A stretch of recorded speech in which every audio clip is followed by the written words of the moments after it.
Hello friends, आज हम पे आए हैं अपनी नेक्स्ट वीडियो के साथ।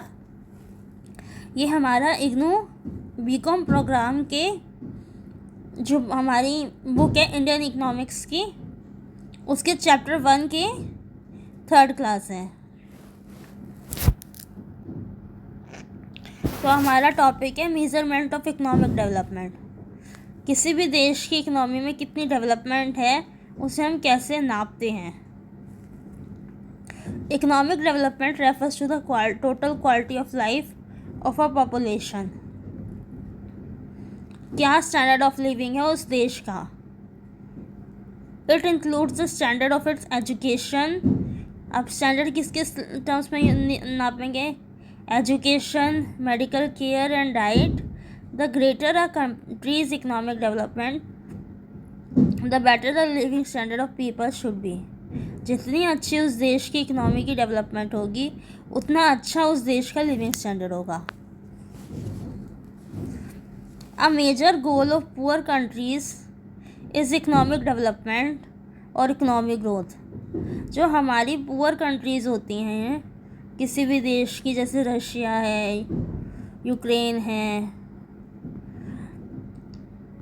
वेस्ट इंडीज़ है, इनका मेन गोल क्या है कि हमारी इकोनॉमिक डेवलपमेंट अच्छी हो, ग्रोथ अच्छी हो, ताकि हमारा स्टैंडर्ड ऑफ लिविंग अच्छा हो सके, हम अपने देश के लोगों को ज़्यादा अच्छी सुविधाएं दे सकें। The two terms are not identical. Growth में भी necessary but not sufficient for development. Growth का मतलब क्या है, ज़रूरी है, मगर पूर्ति हो रही हो उस ग्रोथ से ये ज़रूरी नहीं है डेवलपमेंट के लिए। डेवलपमेंट का मतलब है कि हाँ, हम इस चीज़ में पूरी तरह से काबिल हैं, और ग्रोथ का मतलब है अच्छी तो है मगर पूरी उसमें कहीं ना कहीं गुंजाइश बाकी रह रही है। Economic growth refers to increases in country's production. Economic growth का मतलब क्या होता है, एक कंट्री की प्रोडक्शन में कितनी इंक्रीज़ हुई है, और इनकम पर capital. Production is usually measured by GNP और GNI and interchangeably an economy is total output of goods and services। एक टेरिटरी में कितना प्रोडक्शन, कंजम्पशन, डिस्ट्रीब्यूशन हो रहा है, उससे जो इनकम जनरेट हो रही है वो उस देश की जीडीपी, जीएनपी या जीएनआई हम उसे कह सकते हैं, और उसी को नाप के हम उस देश की इकोनॉमिक डेवलपमेंट का पता लगा सकते हैं। Economic development is accompanied by changes in output distribution and economic structure. Economic development को हम देखते हैं कि आउटपुट का डिस्ट्रीब्यूशन कैसे चेंज हुआ, डिस्ट्रीब्यूशन के नेटवर्क्स कैसे चेंज हुए। अब ट्रांसपोर्टेशन फैसिलिटीज़ अच्छी आ गई हमारे देश में। पहले हमारे इंडिया में ट्रैक्टर से, बैलगाड़ी से ट्रैक्टर आए, ट्रैक्टर से स्कूटीज़, कार्स, ट्रक्स आए। कितना आसान हो गया था सामान को इधर से उधर पहुंचाना, पर्सन को इधर से उधर पहुंचाना। और उसके बाद इंटरनेशनल फ्लाइट्स आई। दिस चेंजेस में include an improvement in the material wellbeing of the poorer half of the population, a decline in agriculture shares of GNP and a correspondence increase in GNP share of industry and services. अगर agriculture में decline होने के बावजूद industry और services में advancement आ रही है तो वो डेवलपमेंट है। वो आपको किसी भी तरह से आप ये नहीं कह सकते कि आपकी इकोनॉमी के साथ गलत हो रहा है। An increase in education and skills of labour force and substantial technical advances originating with the country. अगर एजुकेशन, हेल्थ और टेक्नोलॉजी में एडवांसमेंट आ रही हैं तो भी वो आपके देश की इकोनॉमी के लिए, डेवलपमेंट के लिए योगदान देती है। As with children, growth involves a stress on quantitative measures, whereas development draws attention to changes in capacities such as physical coordination and learning ability, or the economy's ability to adapt to shifts in tastes and technology. Currently, measurements of development are automatically जिस देश का standard of living अच्छा होगा उस देश के बच्चे वो ज़्यादा अच्छी हेल्थ और एजुकेशन की वजह से इम्प्रूव्ड माइंड के होंगे और इम्प्रूव्ड सैनिटेशन की होंगे। उनकी लर्निंग एबिलिटी और इकोनॉमी एबिलिटी उस देश की दोनों ज़्यादा अच्छी होगी। तो हम जिन जिन चीज़ों से हम डेवलपमेंट को नापते हैं वो क्या क्या है? GNP per capita, population growth, occupational structure of the labour force और human development index. GNP is the total market value of all goods and services produced by a country in 1 year. GNP में वो सारे final goods और services आ जाते हैं जो एक country ने एक साल में प्रोड्यूस किए थे। It is a measure of economic activity और how much is produced in the country. The more that country produces per person the more developed it is assume to be. जितना एक country पर person produce करेगी उतनी develop वो होगी। GNP is measured in US dollars so that comparisons can be made with other currencies in the world. For example, in India, US $1 will buy far more than in the USA. This is called purchasing power parity. This converts a national income to its equivalent in the USA. यहाँ term आता है purchasing power parity. $1 का $1 है, उस $1 की value या उस $1 से हम कितना परचेज़ कर सकते हैं, उस $1 में कितना परचेज़ करने की पावर है इंडिया में और USA में। तो जब हम इंडिया के साथ कंपैरिजन करेंगे तो उस $1 की परचेजिंग पावर पैरिटी इंडिया में कहलाएगी, और जब हम उसको अमेरिका में मेज़र करेंगे तो वो परचेजिंग पावर पैरिटी अमेरिका में कहलाएगी।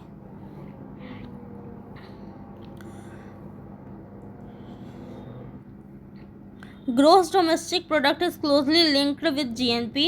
It is the value of the gross goods and services produced in the country only. It includes all goods and services produced by foreign-owned companies. GDP excludes all goods and services produced outside the country.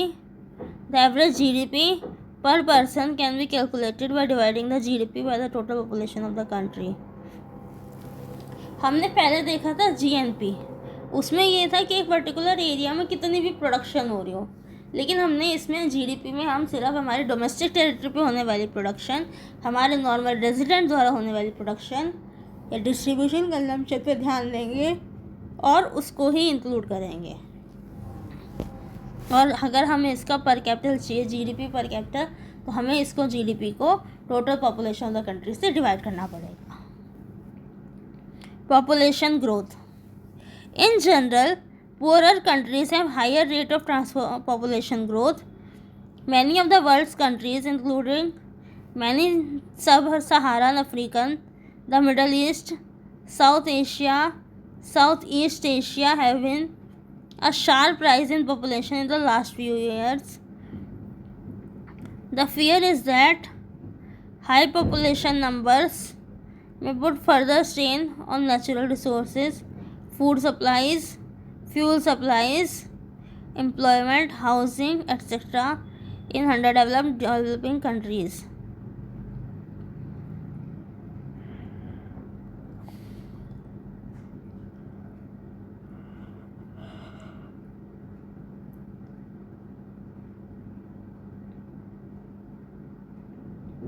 देखो, जिस देश की population ज़्यादा होगी उस देश में resources की ज़्यादा ज़रूरत पड़ेगी। फ्यूल ज़्यादा चाहिए, फूड ज़्यादा चाहिए, नेचुरल रिसोर्सेज ज़्यादा चाहिए, एम्प्लॉयमेंट फैसिलिटीज़ ज़्यादा चाहिए, हाउस ज़्यादा चाहिए। और हमने पिछली क्लास में पढ़ा था कि पॉपुलेशन ज़्यादा जिन कंट्रीज़ की होती हैं वो मोस्टली क्या होते हैं, डेवलपिंग कंट्रीज़ होती हैं, अंडर डेवलप्ड कंट्रीज़ होती हैं। It has been seen that in the underdeveloped and developing countries, rapid growth of population is as important hindrance to the economic growth. Higher population means less resource per capital. Since economic growth is measured in terms of an increase in per capita income, a part of the increase in national income is utilized to maintain the additional population. In other words, in terms of per capita income, on account of a rise in population, the country is left with small potential of spreading benefits of growth across its population. तो इसीलिए हमें देखो, आपकी population ज़्यादा है, आपको हर तरह का रिसोर्स ज़्यादा चाहिए सब में बांटने के लिए, क्योंकि यूज़ करने वाले ज़्यादा हैं, नीड सबकी पूरी करनी है। इसीलिए ऐसी जगहों पर हमें फैमिली प्लानिंग के इनिशिएटिव्स लाने की बहुत ज़रूरत होती है, जो कि इंडिया में भी लाए गए थे।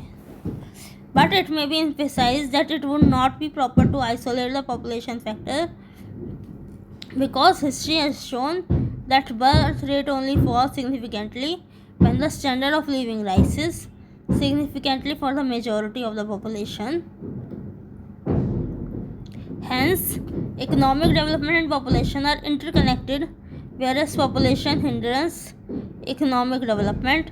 The latter, as it gathers momentum, leads to the creation of more appropriate conditions to control population. Occupational structure of the labor force. Economic activities of any country are broadly classified into primary activities, secondary activities and tertiary activities. अब किस काम में लोग employed ज़्यादा हैं? Primary activities are known as primary because they directly remove resources from the earth, for example agriculture, mining, fishing, lumbering. Secondary activities involve converting primary resources into finished products by further adding values. These are classified as manufacturing activities. आपको पता है primary activities क्या होती है?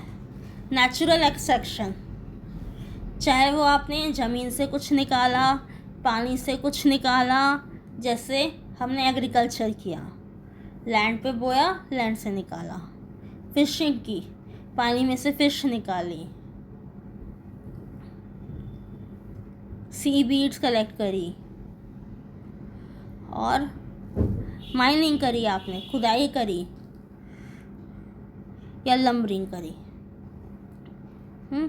Secondary activities में हमारा आता है मैन्युफैक्चरिंग, हमने कुछ मैन्युफैक्चर करके प्रोड्यूस किया, रॉ मटेरियल डाला, फिनिश प्रोडक्ट निकाला और अब उस फिनिश प्रोडक्ट की सेल कर रहे हैं। सेकेंडरी एक्टिविटी वह करने वाले लोग सिर्फ फिनिश प्रोडक्ट बनाने तक का काम करते हैं, आगे वो इसको सर्व करने का काम टर्शियरी सेक्टर पे छोड़ देते हैं, जिसे हम सर्विस सेक्टर भी कहते हैं।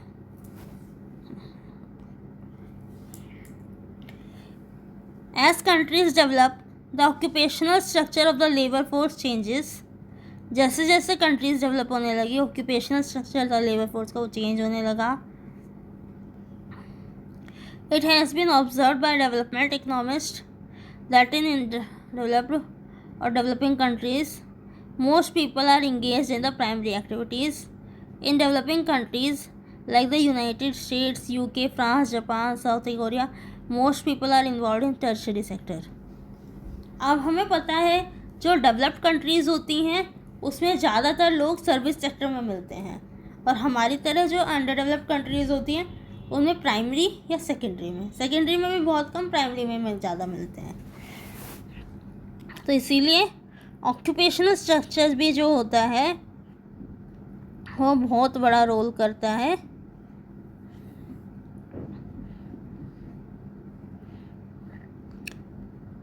इकोनॉमिक डेवलपमेंट को दिखाने में। अब human development index developed by the United Nations Development Program computes a human development index for each country each year. जो ह्यूमन डेवलपमेंट इंडेक्स है यूनाइटेड नेशन डेवलपमेंट प्रोग्राम के द्वारा, वो हर कंट्री का ह्यूमन डेवलपमेंट इंडेक्स को नापता है, क्योंकि वो इसे एक बढ़िया इंडिकेटर मानते हैं डेवलपमेंट का। ये नापता है कि कौन किस देश के जो युवा हैं वो ज़्यादा काबिल हैं, उनके अंदर ज़्यादा दिमाग है, एक्टिव हैं, और डिफरेंट सोशल कंडीशंस कहाँ ज़्यादा अच्छी हैं जिससे कि बेटर परफॉर्मेंस आ सकती है। और इसमें सबसे पहले 3 चीज़ें आती हैं। लाइफ एक्सपेक्टेंसी, कितनी उम्र तक किस देश के लोग जिएंगे, क्या उनकी एजुकेशन होगी, कैसा उनका हेल्थ रहेगा। एजुकेशन में adult literacy, secondary and tertiary education सब आता है, और जीएनपी पर कैपिटल आता है।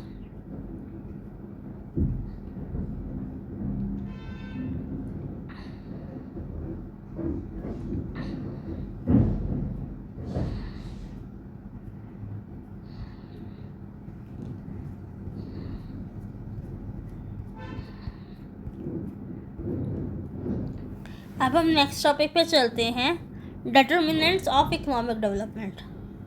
किस किस चीज़ से हमें पता चलेगा या डिफाइन करेंगे इकोनॉमिक डेवलपमेंट है या नहीं। जैसे capital formation, growth rate of the national income in the developed Nations, high capital formation has contributed to higher economic growth.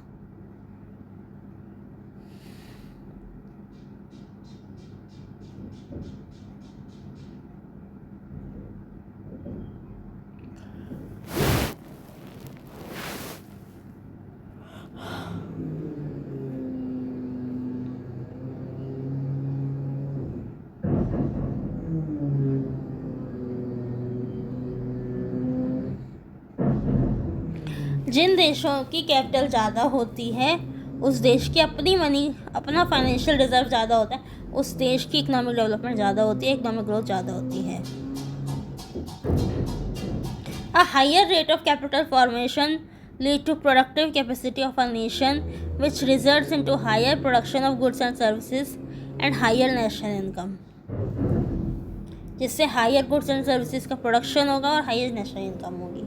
Capital includes the stock of machines, tools and equipment, and improvements in skill formation of its workforce, which has enhancing effect on the process of growth.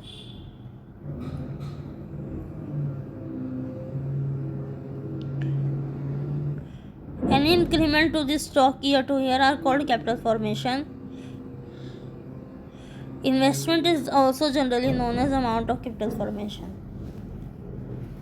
It is therefore very essential for developing and underdeveloped countries to increase the stock of capital formation for accelerating the economic development and growth.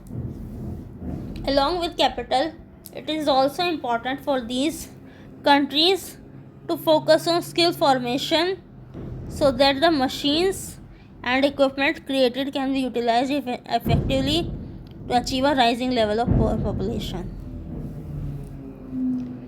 In underdeveloped countries, the level of income is low, and due to this, saving rate is also low.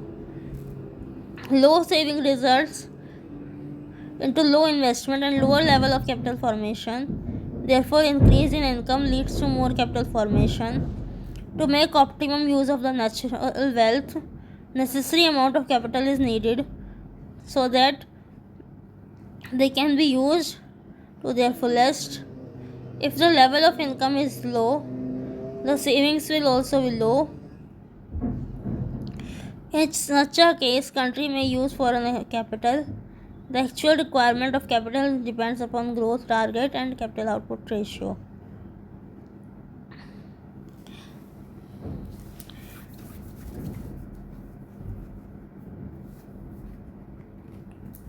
Capital formation हमने क्या क्या सीखा। जिस देश की capital ज़्यादा होगी उसके पास ज़्यादा रिसोर्सेज होंगे, चाहे वो मशीन्स में हो, स्टॉक्स में हो, इक्विपमेंट्स में हो, लैंड में हो, जिन्हें वो आगे इन्वेस्ट कर सकता है और इनकम जनरेट कर सकता है।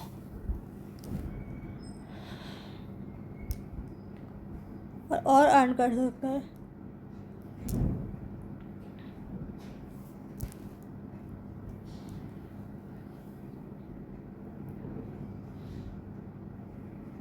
लेकिन हमें हमेशा ध्यान रखना चाहिए कैपिटल के साथ साथ ह्यूमन कैपिटल होना भी बहुत ज़रूरी है, ताकि जो टेक्नोलॉजीज़ हैं या जो इक्विपमेंट्स हैं उनका हम जुडिशियसली यूज़ कर सकें, पॉपुलेशंस को कैटर करने के लिए। Capital output ratio. Capital output ratio is one of the most important determinants of development. The capital output ratio may be defined as number of units of capital required to produce one unit of output.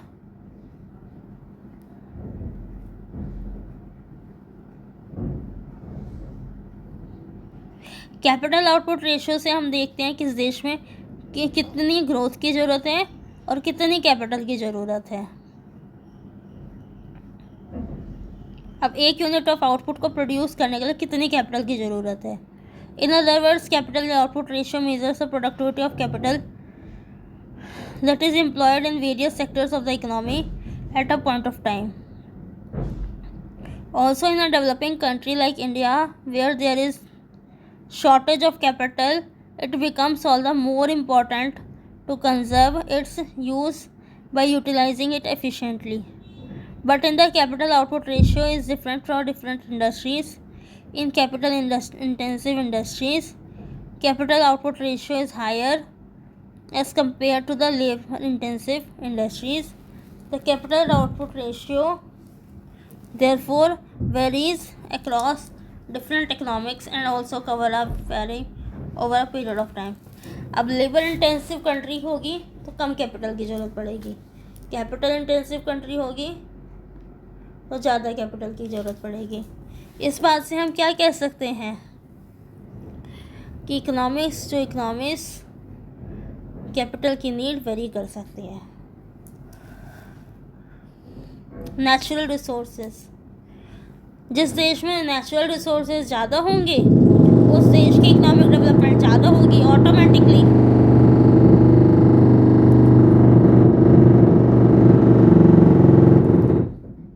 और last में है हमारा non economic factors in economic development.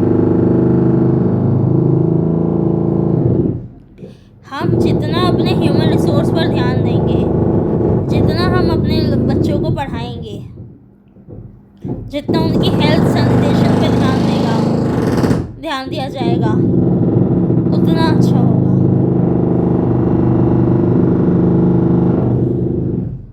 और उनको उतना aware किया जाए कि फैमिली प्लानिंग कितनी ज़रूरी है।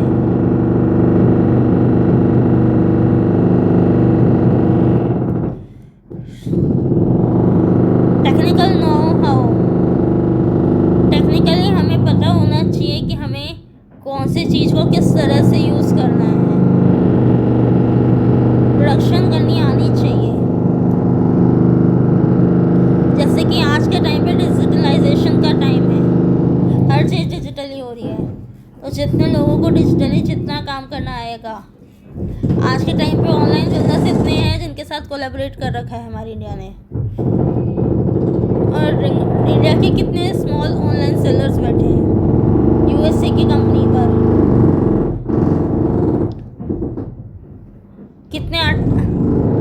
कितने data scientist, data analytics, AI masters हमारे यहाँ से दूसरे देश गए हैं काम करने, लेकिन उनकी जो इनकम जनरेट होती है वो यहाँ वापस यहीं आती है। Institutional factors affecting development,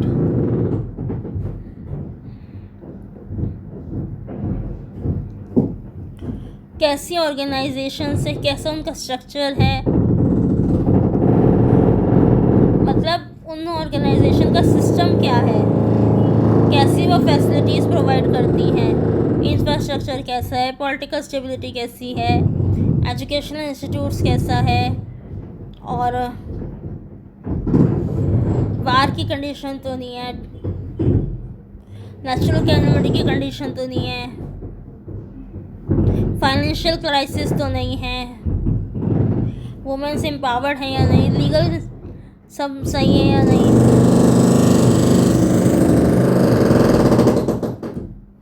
If the economy depends solely on